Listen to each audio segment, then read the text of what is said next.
All right, so this is how I did the lesson 1 group problems.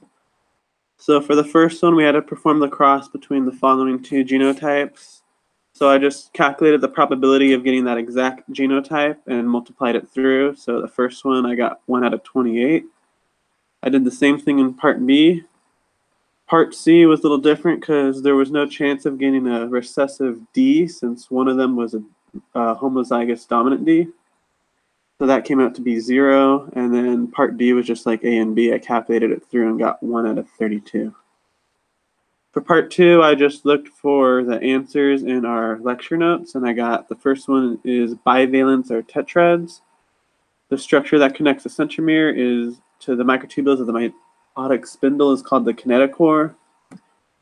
For the fruit fly, I got the number in prophase 1 are 16 sister chromatids, while in metaphase 2 it's 8 sister chromatids. A test cross is what we use to determine if something's homozygous dominant or heterozygous. Non-functional allele is called a null allele, while a partially functional allele is called a hypomorphic allele. And Mendel's law of independent assortment involves 2 traits, while Mendel's law of segregation involves a single trait. For 3, I took a picture. I got 4 different scenarios, just like you see there.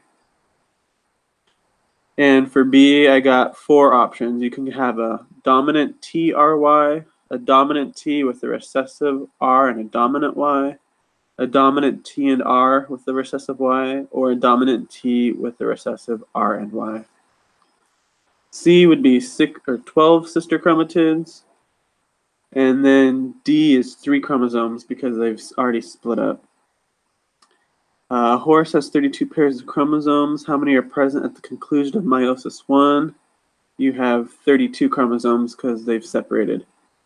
How many tetrads are present during prophase 1? Since they haven't separated yet, you still have 32 tetrads or 32 pairs.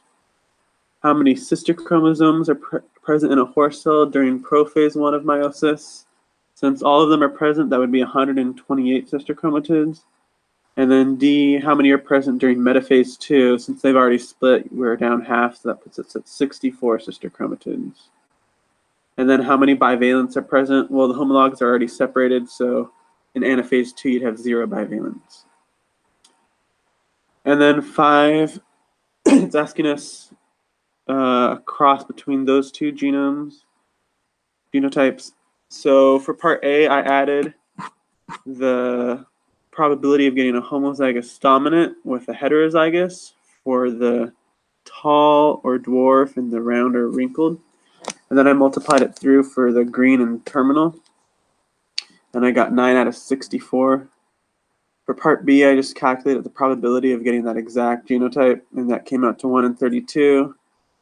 Part C, the chance of getting heterozygous for all 4 ended up being 1/2 for each, so that comes out to 1 out of 16.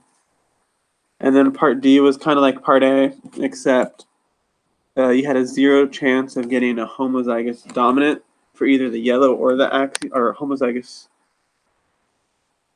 dominant for the axial or yellow. So that came out to being 1 out of 64. And that was the whole assignment.